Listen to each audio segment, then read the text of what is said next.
Were there drones over Charlie Kirk's murder at Utah Valley University? That's certainly what our next guest believes, given the footage that he has analyzed frame by frame, and is exposing also the fact that there might have been a Hades aircraft circling over Utah Valley University or nearby, similar to what we saw at in Butler, Pennsylvania, on the assassination attempt of President Trump. A lot of similarities to the drones, to the Hades aircraft in Butler, Pennsylvania, and over Charlie Kirk's murder. Jason Goodman joins us now. He is the host of Crowdsource the Truth. He does a great job on social media, gathering up, using the millions of people who are able to come together and crowdsource information and be able to provide this information. Jason, finally, welcome to the show. Glad to have you here. Thanks for having me on, Clayton. It's good to see you. My pleasure. So you first kind of came into my radar. I mean, I've been following your work for a while, but you really came on my radar recently with a lot of the drone information that you were finding. And so I guess my question is, why would there be drones over Utah Valley University? And do you think that the footage you found conclusively shows that there might have been multiple drones there that day? I think it does, but let me just correct one thing. We haven't yet found a Hades aircraft in Butler. The way I initially came to understand that there might have been drones, or there were, obviously they've admitted it now, in Butler, was I had filed a right to know request with the Beaver County ESU. That's the multi-county SWAT team that responded to the incident and had provided Senator Chuck Grassley with a heavily redacted report. When I filed my right to know request, I believe the police made a mistake because they sent me an unredacted report, and in that it included the names and phone numbers of basically all the federal agents who were involved, and I got the name of this guy, Rafael Eduardo Castro. Sorry. And Castro was the counter-UAS operator on the list. So I called him up and we had this brief little phone call here. Eduardo, is that you? Can you hear me? Is that Eduardo? Who's speaking? It's Jason. How are you, man? I'm sorry, too? It's Jason. I wanted to ask you about the drone you were flying in Butler, Pennsylvania. Was it an Andeville counter-UAS drone? And why has your name been hidden? Oh, I'm sorry, who do you work for? I don't work for anybody. This is Jason. I work for myself. You were the drone operator, the counter-UAS drone operator, right? Is this Special Agent Eduardo Castro? Have I reached Eduardo Castro? I don't work for anyone. I have a show called Crowdsource the Truth. You were the drone operator during the Donald Trump assassination attempt, right? What was the function of the drone you were flying? Sir, there's a government phone number for official business only. Do not call this number again. So he didn't sound too pleased. Yeah, that didn't sound too pleased to hear from me. And see, Clayton, I never heard of Anduril before I saw that this guy's company, I found him on LinkedIn, and I found an article that said that his company was testing out Anduril drones. I even mispronounced it in the phone call. So subsequent to that, this was September 2024, we hadn't heard any official testimony in Congress about Secret Service having drones or whatever. This guy has since been, I believe, interviewed by various committees in Congress, and he didn't say anything about a counter-UAS drone. He said he didn't have a network cable and couldn't make the thing work. I don't believe what he told Congress. He seemed very nervous when I was asking him about flying a drone. So interestingly, when I started talking about that on Twitter, the founder of Anduril, which is like a $30 billion defense contractor, started commenting on all my tweets rather frantically in a way that a lot of people find suspicious. Now, we've never proven that there were drones in Butler, but why is a counter-UAS operator listed on the official police call sheet? His name was redacted until I spoke about him. Nobody heard about this guy, and the founder of Anduril is all upset that I'm talking about it. I think if I was not onto something, he might not care. So flash forward. So you see similarities now with that, with Butler, and what we saw over Charlie Kirk's event. Right. In terms of the items that are flying around, I definitely see similarities. And so what happened was Charlie Kirk was murdered. And I went to YouTube and X, and I was looking for footage, and I downloaded Adam Bartholomew's footage from his Life is Driving YouTube account. And I noticed a bunch of things. People were telling me, hey, people are seeing drones in the sky. So I noticed that Adam's live stream had cut out. He was live streaming for like 19 minutes, and then suddenly he's talking to these guys on the roof. And 1 second before the shot is fired at Charlie Kirk on his live stream, it completely cuts. Now, luckily, he was recording. This is just an insect flying by. I went through and magnified each of these things. Sorry, that one's an eagle. And you can see it's flapping its wings. It's back there over the valley, bunch of birds diving on a lake or whatever it is. Here's a bird going behind this tree. Video compression causes us to lose it in the mountain. Then it comes out in that dark area under the building. That's a bird. We see it flapping its wings, and it flies into the tree. That's what birds do. Drones don't fly into trees. Drones crash in trees. So I went through here and I analyzed all of these items. There's an insect. You see it. I slowed it down. You see the wings flapping, the segmented body moving around. This is not a drone. This is a wasp or something flying over these kids' heads. And so I went through, I didn't just say every dot was a drone. And when we found something that did not behave like a bird or an insect, I said, well, now, wait a minute.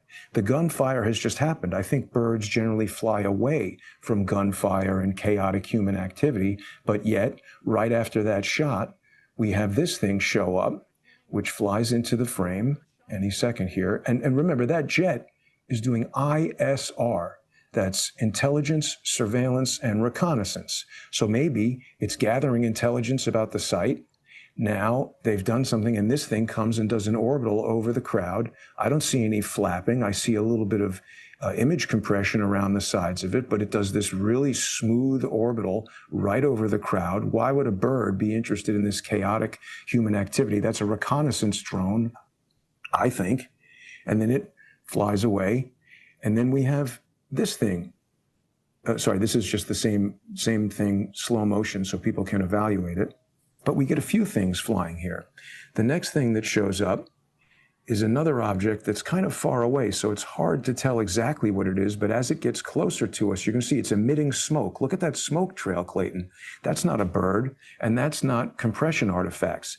That, to me, is either a lithium polymer-powered electric drone that's having an imminent failure and emitting smoke. Those batteries are very volatile and catch on fire easily.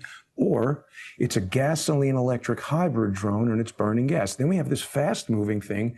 In the first frame, you can see it looks like it's got wings and it zips vertically up only in about 5 frames of video. So that's like 1/6 of a second. It shoots across the sky really, really quickly. And here's another thing moving quickly, up, horizontally up. Now, while it's true, certain types of birds, falcons and stuff like that, they can dive very, very quickly, but I don't think that they move upward like that horizontally. It's weird. Right.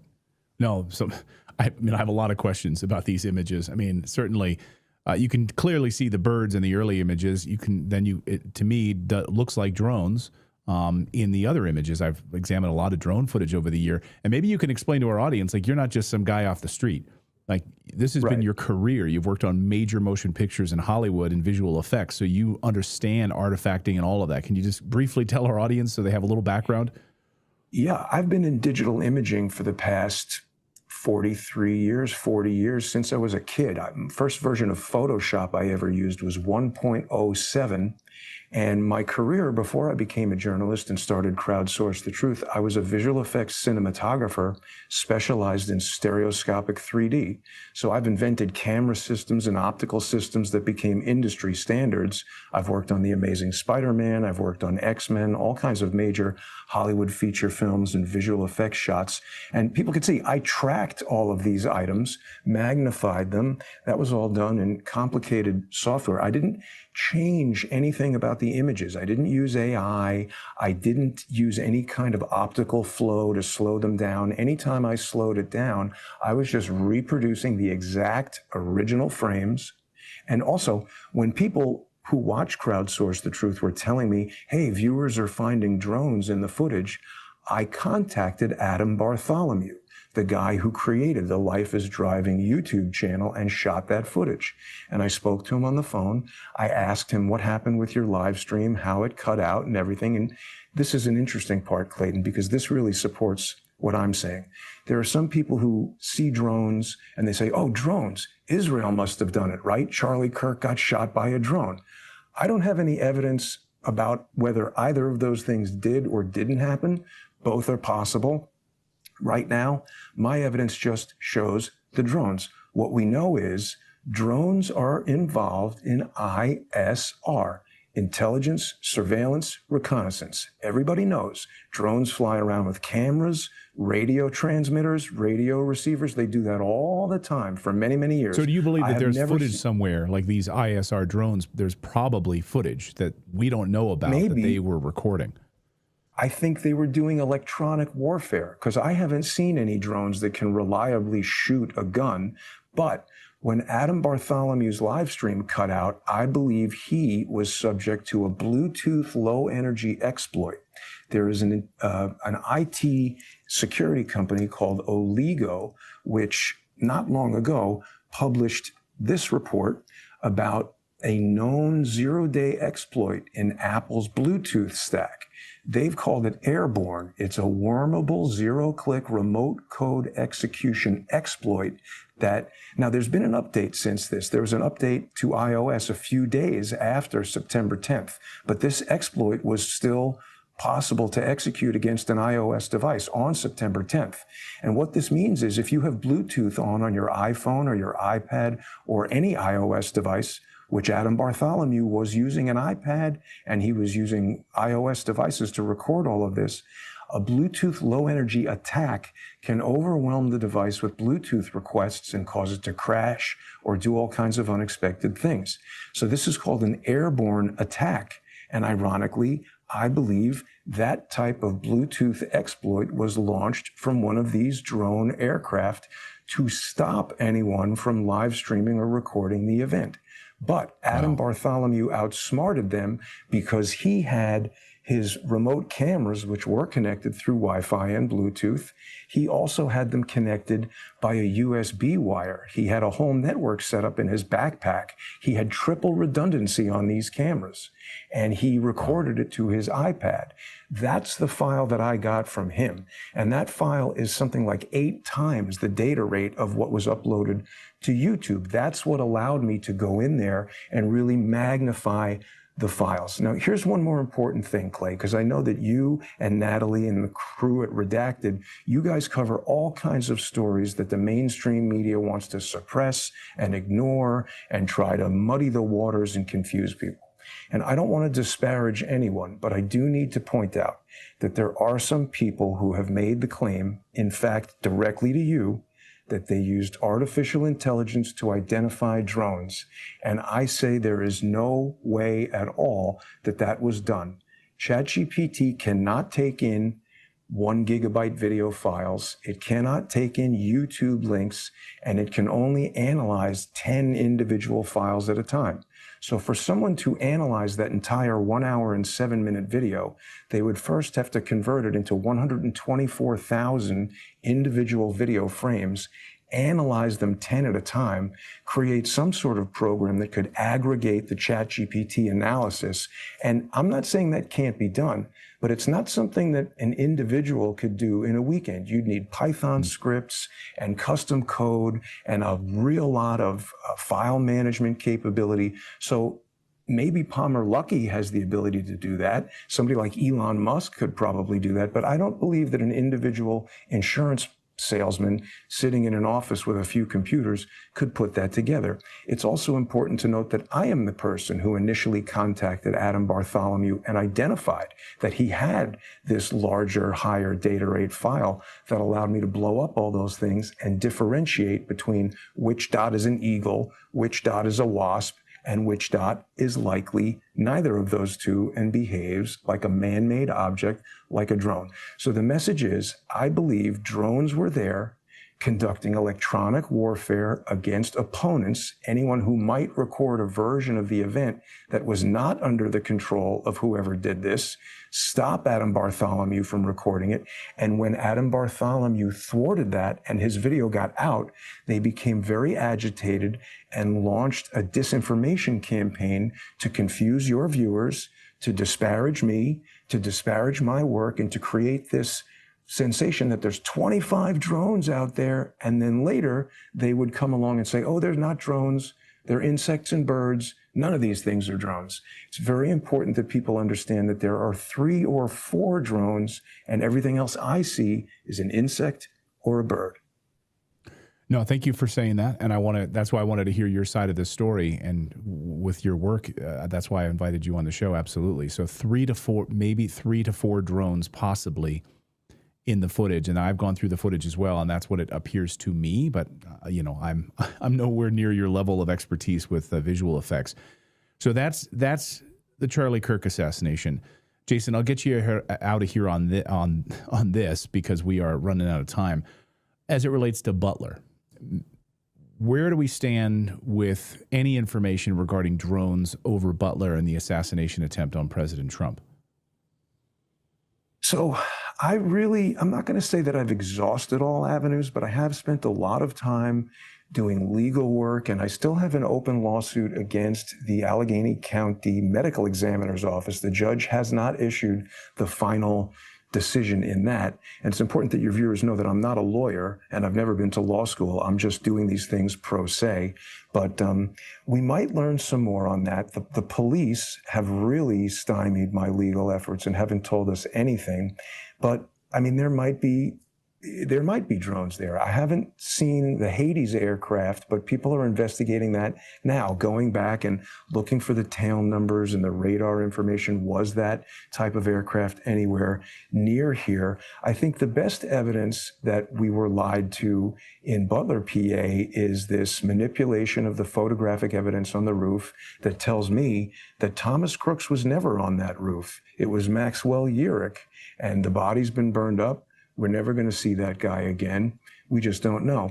But what I think the drones are doing in both situations, Clayton, is they are creating a secure communications network. I mean, think about what the military is developing this stuff for. If you insert Delta Force into the middle of the desert in Afghanistan to destroy Al-Qaeda or whatever it is, the Taliban, you don't have a Wi-Fi network there. But you put a couple of drones up in the sky and they're broadcasting Wi-Fi and internet and all kinds of secure communication signals. Now your operators in different locations, somebody's in a helicopter, somebody's on the ground, somebody's back at the base, they're all in communication. This is an unhackable, secure network. We can link up what the operators are doing. We can say, hey, we got a guy in the tree with a sniper's nest, take him out. You know, it's intelligence, surveillance, and reconnaissance. And I think that's what these drones are doing in both situations. I also think in the case of Butler and the case of Orem, Utah with Charlie Kirk, they're coordinating multiple shooters. I think we do have somebody firing a rifle on the roof, but I don't think that's what hit Charlie Kirk. I think there was a second gunshot from behind Charlie Kirk, and I think these guns are using what's called a digital trigger, where one trigger pull can fire both guns simultaneously. And so the communication between those guns would also be handled on a secure, closed network, an ad hoc Wi-Fi network created by these ISR drones that are flying around over the site. My God, I hope to God we get answers on these gunshots and what sort of projectiles hit Charlie Kirk, because we are all owed this information. The families owed this information. The American people are owed this information, and with regards to Butler, with regards to the Charlie Kirk assassination. But Jason, I want to thank you for furthering this story and sharing all of your hard work on this. And I want to thank you for, being brave and coming forward and sharing it with our audience today. Thanks for having me on, Clayton. Jason Goodman from Crowdsource The Truth. And you can check out all of his work over there and continue to